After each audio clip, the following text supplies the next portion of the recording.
Alright, so in this video, I'm going to solve the equation x times x plus 2 times x plus 4 times x plus 6 is equal to 9.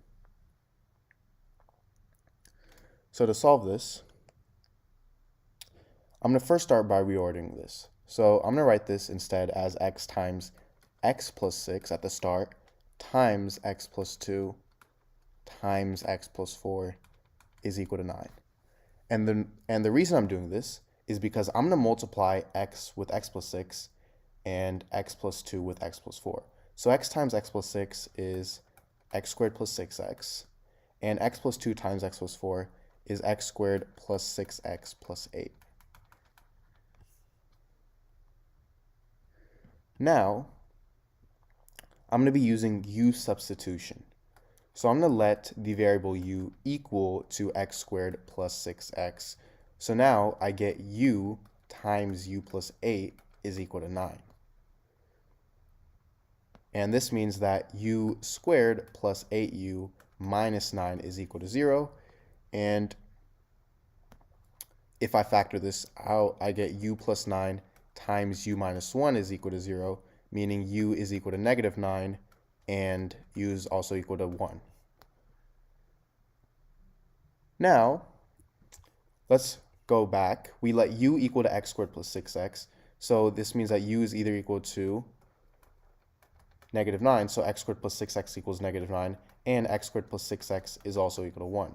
So I have two equations from this. X squared plus 6x plus 9 is equal to 0, and x squared plus 6x minus 1 is equal to 0. Now for both of these, I can factor them out. So for x squared plus 6x plus 9 equals 0, I get x plus 3 squared is equal to 0. So x is equal to negative 3. This is one solution. And for x squared plus 6x minus 1 equals 0, I can use the quadratic formula for this. And the quadratic formula is negative b plus or minus the square root of b squared minus 4ac all over 2a. So if I plug these values into the quadratic formula, I get x is equal to negative 3 plus or minus the square root of 10. See, these are two more solutions to this equation. Alright, so in this video, I'm going to solve the equation x to the power of 12 minus 1 is equal to 0. So to solve this, I'm going to first rewrite this as x to the power of 6 to the power of 2 minus 1 squared is equal to 0. And the reason I'm doing this is so I can use the property a squared minus b squared is equal to a plus b times a minus b. So this turns into x to the power of 6 plus 1 times x to the power of 6 minus 1 is equal to 0.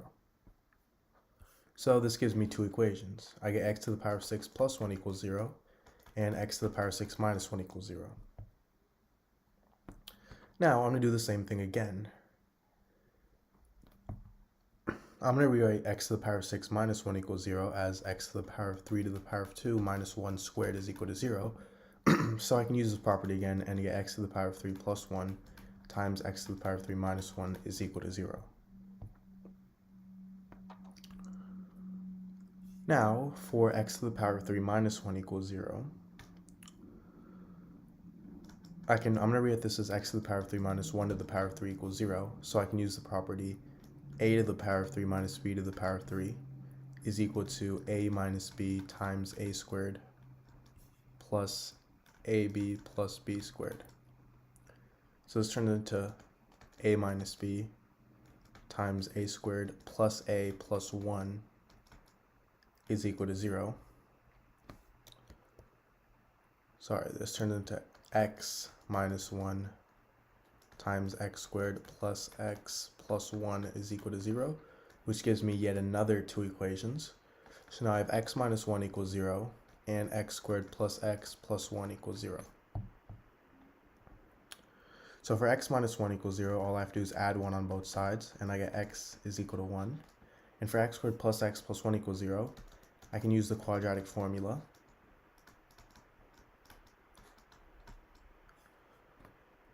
So by using it, I get x is equal to negative 1 plus or minus the square root of 3i over 2. So these are two more solutions. And now we aren't done yet because we also have to solve these. So now I have x to the power of 3 plus 1 is equal to 0. And I'm going to subtract 1 on both sides, so I get x to the power of 3 is equal to negative 1, meaning x is also equal to negative 1. So this is another solution. Now for x to the power of 6 plus 1 equals 0, I'm going to again subtract 1 on both sides. So I get x to the power of 6 is equal to negative 1. And if I take the 6th root, I get x is equal to 6th root of negative 1, which is equal to negative 1 to the power of 1 over 6. So now, the 6th root of negative 1 is,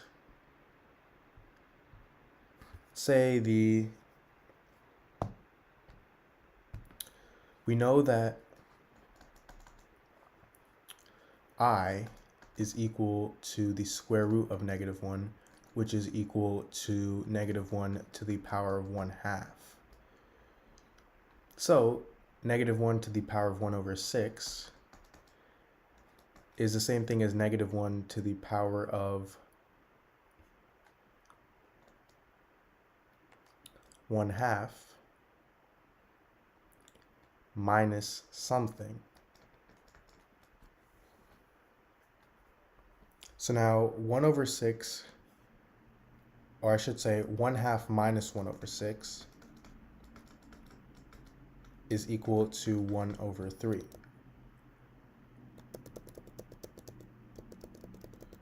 So 1 over 6 plus 1 over 3 is equal to 1/2. We know this. Meaning we have negative 1 to the power of 1 over 6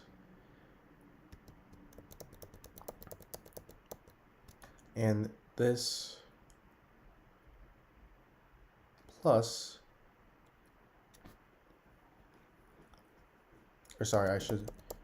1 over 2 minus 1 over 3 is what we can rewrite 1 over 6 as. Now, this is the same thing as 1/2 plus negative 1 over 3. And if I have something in the form a to the power of m plus n, this is equal to a to the power of m times a to the power of n. So this is going to equal negative 1 to the power of 1/2 times negative 1 to the power of negative 1 over 3. Negative 1 to the power of 1/2 is the square root of negative 1, which is equal to I. So we get I times negative 1 to the power of negative 1 over 3, which is the same thing as 1 over negative 1 to the power of 1 over 3, which is equal to negative 1. So I get I times negative 1, which is equal to negative I, which is my final solution.